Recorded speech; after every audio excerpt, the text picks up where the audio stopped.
में आओ, फिल्म का नाम बदलना होगा, फिल्म का नाम बदलना होगा, नहीं तो फिल्म नहीं चलने देंगे, ये फिल्म अब नहीं चलने देंगे। महिला के वीर शहीद अमर रहे, डॉक्टर मुर्दाबाद, डॉक्टर मुर्दाबाद, डॉक्टर मुर्दाबाद,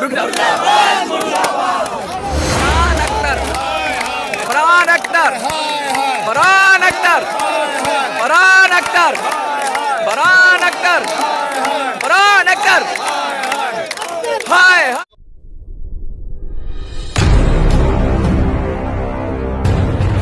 18 नवंबर एक ऐसा दिन कि जो इस देश के इतिहास में स्वर्णिम काल में लिखा जाएगा, स्वर्णिम युग में, स्वर्णिम क्षण में लिखा जाएगा। और क्यों लिखा जाएगा कि कुमाऊं रेजिमेंट के वीर अहीर ऐसा लड़े मेजर शैतान सिंह के नेतृत्व में कि उन्होंने इतिहास बना दिया कि अपनी जगह को छोड़ा नहीं, चाहे 1000 आए, 2000 आए, चीनी 4000 आए, 5000 आए।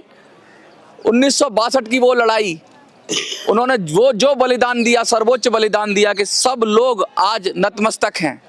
एक गाना भी बना था, मैं पहले उसे गुनगुनाऊंगा, फिर मेरे को सवाल है, मैं पूछूंगा। बहुत फेमस गाना है, लता मंगेशकर जी ने गाया था। उसकी कुछ पंक्तियां हैं, कोई सिख कोई जाट मराठा, कोई गुरखा कोई मद्रासी, सिख की बात की, जाट की बात की, गोरखा की बात की, मद्रासी की बात की, सबकी बात की, लेकिन जो यदुवंशी वीर अहीर जो शहीद हो गए, 112 के करीब शायद थे, 114 टोटल थे और 112 शायद उसमें से वीर अहीर थे, फिर आंकड़ा आप दुरुस्त कर लेना। तो 112 जिनके परिप्रेक्ष्य में ये गाना पूरा बनाया गया, उनका उस जाति का कहीं नाम नहीं। तो ऐसा क्यों हुआ? और हम सब तो वही गाते आ रहे हैं कि कोई सिख कोई जाट मराठा, कोई गुरखा कोई मद्रासी, सरहद पर लड़ने वाला हर वीर है भारतवासी। तो वीर अहीर क्यों नहीं था उसमें? ये भी मेरा सवाल है। यादव शौर्य दिवस के रूप में मनाते हैं और अहीर धाम है, बहुत सारी चीज़ें हैं और कृष्ण के वंशज हैं, फिर भी मांग भी हो रही है। अहीर रेजिमेंट की बहुत समय से मांग है।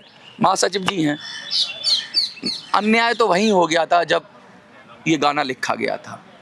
गाने में अगर बहुत सारी जातियां लिखी गई तो जो असली बलिदानी थे उनका भी उल्लेख होना जरूरी था।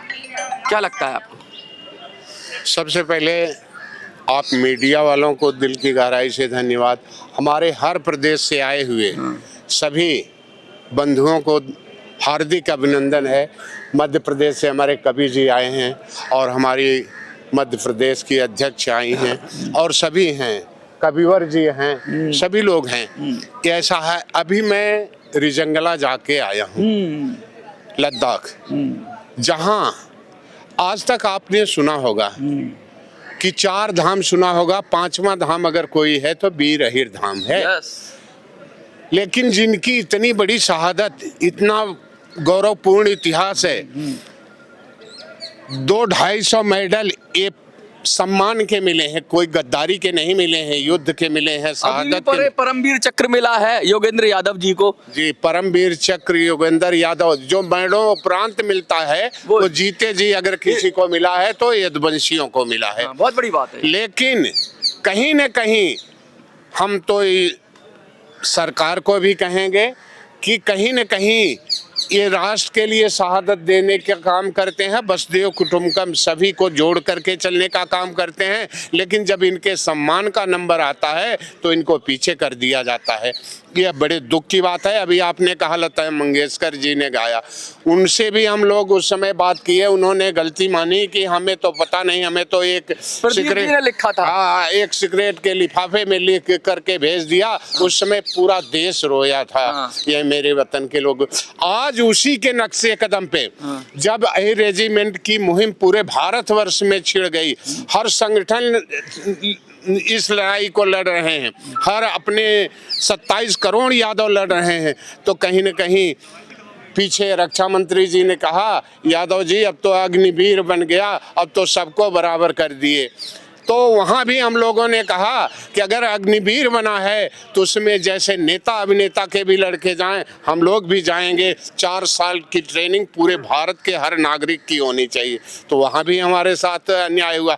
लेकिन आज एक फरहान अख्तर है जिन्होंने 120 बहादुर मूवी बना रखा है, उसको लगातार हम लोग उसका विरोध अच्छा, प्रदर्शन। ये 120 बहादुर से क्या, बहादुर का मतलब तो ब्रेव होता है, ब्रेव सोल्जर थे 120 बहादुर, तो 120 लोग थे जिनका बलिदान हुआ, ऐसा मूवी के हिसाब से लग रहा है। 120 जो बहादुर लड़े और टोटल 120 की संख्या बता रहे हैं। तो बहादुर का मतलब आपको बहादुर की जगह क्या होना चाहिए था 120 में? 120 वीर अहीर होना चाहिए था, क्योंकि लड़े, शहादत दिए। तो सारे अहीर तो नहीं थे, मेजर शैतान सिंह अहीर नहीं थे? उसमें 19 यादव थे, 120 में एक मेजर शैतान सिंह भाटी थे। और उन्होंने भी कहा था शायद कि मैं भी अहीर हो गया आज। भाटी हमारे से ही निकले हुए हैं, ऐसी बात नहीं है। हम उनका भी सम्मान करते हैं, क्योंकि जो राष्ट्र के लिए शहादत देते हैं वो सभी सम्मानित होते हैं। 120 वीर अहीर होना चाहिए, इसका विरोध हो रहा है, लगातार चल रहा है। जबकि फरहान अख्तर 2 बार आया है, उसने 10 डायलॉग किया है, चेंज किया है कि अगर हम अहीर हैं, अगर हमें छेड़ोगे तो छोड़ेंगे नहीं, अगर तुम एक को मारोगे तो हम 100 को मारने के लिए तैयार हो जाएंगे। कहीं न कहीं उसको भी समझ में आ गया है कि हमारे इतिहास के साथ छेड़छाड़ हो रहा है। और जल्दी एक बार तो लता मंगेशकर जी को पता नहीं था, तो वो हो गई छेड़छाड़ हो गई, लेकिन अब नहीं बर्दाश्त करेगा यह समाज, इसलिए आंदोलित है। आज का जो है रिजंगला डे का है, जो हमारे वीर जवान शहादत हुए, उसी रिजंगला डे को हमारे राष्ट्रीय अध्यक्ष विजेंद्र यादव ने यादव शौर्य दिवस के रूप में 2016-14 में यहीं से शुरू किया गया था। जंतर में मैं गवाही हूँ उसकी कि मैंने खुद वीडियो की थी। मैं और लोगों से भी पूछूंगा थोड़ा 2014 से शुरू हुआ। आज पूरे भारत में रिजंगला डे को यादव शौर्य दिवस के रूप में मनाया जाता है। तो इसलिए मेरा सबको कहना है और सरकार को भी कहना है, जिनके कंधों से हिंद की साख सुरक्षित पूरी है, उस कौम के कंधों पर भी रेजिमेंट होना बहुत जरूरी है। क्या नाम है? क्या? मैं कवि दीपक यदुवंशी, बैतूल मध्य प्रदेश से। क्या कहेंगे?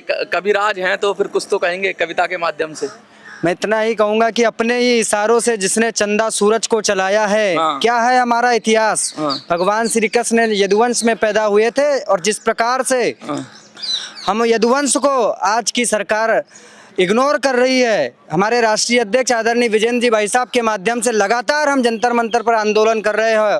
पूरे भारत के अंदर जिन्होंने इस आंदोलन को फैलाया है, मैं इतना ही कहूँगा कि अपने ही इशारों से जिसने चंदा सूरज को चलाया है, अपने ही संचालन में जिसने महाभारत का युद्ध रचाया है, तोड़ने इंद्र का घमंड, रखने ग्वालवंशियों का मान दीपक, मुरली बजाने वाले हाथों ने एक अंगुली पर गोवर्धन उठाया। वाह भाई वाह। क्या नाम है आपका? पप्पू यादव। पप्पू यादव जी, क्या कहेंगे आप? मैं यही कहना चाहूंगा कि हम लोग के इतिहास के साथ जो छेड़छाड़ किया जा रहा है, उसको छेड़छाड़ ना किया जाए और वीर अहीर नाम से मूवी को फिर से चेंज किया जाए। क्या नाम है सर आपका? मेरा नाम कविवर भूप सिंह यादव है। अरे वाह भाई वाह, दो कवि। जहाँ ना पहुँचे रवि, वहाँ पहुँचे कवि, और जहाँ नहीं पहुँचे कवि, वहाँ पहुँचे अनुभवी। अच्छा, ये तो आपने और कर दिया। हाँ बिल्कुल। लेकिन हम तो ये कहते हैं, जहाँ ना पहुँचे कवि, वहाँ पहुँचे पत्रकार। हाँ चलिए आप बताइए कुछ कविता के माध्यम से। पत्रकार तो आधुनिक कलाकार है ही। कलाकार और पत्रकार के ऊपर तो ये लोकतंत्र चल ही रहा है। चलिए आप अपनी कविता के माध्यम से कुछ कहिए। मैं कविता के माध्यम से मैं अपने यदुवंशी महासभा का राष्ट्रीय संरक्षक होने के नाते अभी मेरे को इन्होंने, हमारे विजेंद्र भाई, हमारे भाई साहब, अध्यक्ष जी खड़े हैं पीछे। अध्यक्ष जी खड़े हैं। इनकी भी एक खासियत है, कभी बहुत कम बोलते हैं, ये सब अरेंजमेंट में लगे रहते हैं। नहीं, ऐसा कम बोलते हैं, लेकिन बहुत गहरे बोलते हैं। गहरा बोलते हैं। तो मैं अभी बाद में तो मैं मंच पे बोलूँगा ही, लेकिन जैसा अभी हमारे महासचिव जी ने बताया, क्योंकि ये तो रैजागला खुद गए हुए हैं। जो 4 धाम हमारे हैं, वो हमारा अहीर धाम है, 0 पॉइंट है। और अगर ये रैजागला की लड़ाई नहीं होती तो आज कश्मीर नहीं होता, बड़गाम नहीं होता, और आज पाकिस्तान ले गया होता। और गला थोड़ा मेरा बैठा हुआ है। मैंने अपनी एक किताब आत्म संक्रांति लिखी है, उसमें मैंने काफ़ी वीरों के बारे में लिखा है। अभी मैं मंच पे फिर आपको 2 कविता भी बना के लाया हूँ, उस पर पेज पे वो भी मैं सुनाऊंगा। कुछ पंक्तियां हो जाएं। जब तक सूरज चाँद रहेगा रैजागला वाले शहीदों का नाम रहेगा। जब तक सूरज चाँद रहेगा रैजागला वाले शहीदों का नाम रहेगा। और हमारी ये जन चेतना आज 28 करोड़ यादव के बीच में जन जागृति हमारी चल चुकी है। 55,000 किलोमीटर पे हमारी कलश यात्रा चल रही है, जो दिल्ली के अभी यहीं पर आई हुई। आज रेखा गुप्ता जी और भी हमारे गणमान्य व्यक्ति आज कलश यात्रा का दिल्ली में स्वागत कर रहे हैं। और 13 अप्रैल को मैंने खुद हरी झंडी दिखा करके यादव भवन से गाजियाबाद से उसको रवाना किया था। बहुत बढ़िया, बहुत जबरदस्त। क्या नाम है आपका? जी, मेरा नाम रजनी यादव, मध्य प्रदेश से। रजनी जी, क्या कहना चाहेंगी? मध्य प्रदेश तो जबरदस्त, मध्य प्रदेश यानी दिल्ली को दिल कहते हैं, लेकिन मध्य प्रदेश पूरे देश का राज्य ऐसा है जो दिल है। और वहां से आप आए तो देश के दिल की आवाज क्या है, क्या कह रही है? देश के दिल की आवाज़ यही कह रही है कि जो हमारी मूवी रिलीज हुई है उसमें हमारे हीरों को वीर दिवस की शौर्य गाथा और वो काटा गया है। पहले नंबर तो उस मूवी का नाम वीर अहीर होना चाहिए। हाँ, होना चाहिए। और अगर ऐसा नहीं हुआ तो हमारे 26 करोड़ यदुवंशी रोड में उतरेंगे और युद्ध करेंगे जिस प्रकार से। हाँ, बिल्कुल बचाएंगे। अरे बहुत ये तो गड़बड़ हो जाएगी। क्या नाम है आपका? अमरीश यादव। अमरीश जी, क्या कहेंगे? यही कहेंगे कि रेजिमेंट लागू होना चाहिए। अभी नहीं हो पाता तो हमारी सरकार आएगी, तब जरूर कोशिश करेंगे। कहाँ से? Where are you come from? Karnataka. Karnataka. What do you want to say? उतना हिंदी नहीं आएगा, थोड़ा you can speak in Kannada. Kannada ನಾವು ನಮಸ್ತೆ, ನಾವು ಕರ್ನಾಟಕದಿಂದ ಬಂದಿದ್ದೀವಿ. ಇಲ್ಲಿ ನಾವು ಅಹೀರ್ ರೆಜಿಮೆಂಟ್ ಅಂತೇಳಿ ಒಂದು ಹೋರಾಟ ಮಾಡ್ತಾ ಇದ್ದೀವಿ. ಏನಕ್ಕೆ ಅಂದರೆ ಇಂಡಿಯಾ ಚೈನಾ ಯುದ್ಧ ನಡೆದಾಗ 120 ಜನ ವೀರ ಯೋಧರು ನಮ್ಮ ಯದುವಂಶ, ನಮ್ಮ ಸಮಾಜದ್ದು ವೀರ ಯೋಧರು 114 ಜನ ಹುತಾತ್ಮರಾಗಿರ್ತಾರೆ. ಅವರ ಒಂದು ಪ್ರತಿಷ್ಠೆಗಾಗಿ ನಮಗೊಂದು ಪ್ರತ್ಯೇಕ ರೆಜಿಮೆಂಟ್ ಬೇಕಾಗಿ ನಾವು ಕೇಳ್ಕೊಳ್ತೀವಿ. ಆ ರೆಜಿಮೆಂಟ್ಗೋಸ್ಕರ ಇವತ್ತು ನಾವು ದಿಲ್ಲಿಯ ಜಂತರ್ ಮಂತರ್ನಲ್ಲಿ ಹೋರಾಟ ಮಾಡ್ತಾ ಇದ್ದೀವಿ. ಈ ಹೋರಾಟ ಫಲಿಸಬೇಕಾಗಿ ತಮ್ಮಲ್ಲಿ ಕೇಳ್ಕೊತೀವಿ. देखिए, ये वीर अहीर जो बात है, ये कोई किदवंती नहीं है, ये कोई कहानी नहीं है, ये कोई किस्सा गोई नहीं है, ये रियलिटी है। ये भारत क्या इतिहास है और भारत के इतिहास को सजोकर रखें। वो फिल्मकार हो, उनकी अपनी फ्रीडम होती है, वो क्या लिखेंगे क्या करेंगे, लेकिन भारत के इतिहास से छेड़खानी कम से कम ना करें और नाम में ऐसा रखें जिससे भारत का मान सम्मान मर्यादा और जिन लोगों का सचमुच उसमें योगदान है, ऐसे सीधा करिए उसका। अच्छा, फरहाना पर उल्टा ही कर दीजिए, उल्टा कर दीजिए, क्योंकि इनका काम उल्टा है तो इनको उल्टा भी कर सकते हैं आप। देखिए, बहुत सारे लोग हैं। हाँ, तो ये देखिए, ये कह रहे हैं अखिल भारतीय यदुवंशी महासभा और ये सारे बात कह रहे हैं। और बात 16 आना सच है। 16 आना यानी 100% सच है। इसमें कोई झूठ नहीं है कि जो कुर्बानी हुई है, जो रेजांगला की लड़ाई हुई है, उसमें 5 महीने बाद, लगभग शायद 5 महीने बाद जब उनकी बॉडियां मिली, जब उनका शरीर मिला, तो वो अपनी पोजीशन पे खड़े हुए थे, उनके हाथ बर्फ में जम गए थे, लेकिन उंगलियां ट्रिगर पर थी और जो हथियार से इस तरह उनका शरीर जुड़ गया था कि कुछ के शरीर को काट कर निकाला गया था, तब जाके हथियार से उनको अलग किया था। और पहले बहुत सारी अफवाहें उड़ी कि रेजांगला की टुकड़ी वो कहाँ चली गई जिन्होंने, लेकिन जब बाद में सच्चाई सामने आई तो उनकी बहादुरी को देश ने नमन किया, उनको सबको सम्मान मिला और उनकी जो लड़ाई का जज्बा था, वो जो 120 बहादुर कह रहे हैं, 120 उसमें 119 अहीर कह रहे हैं और एक मेजर शैतान सिंह की बात हो रही है।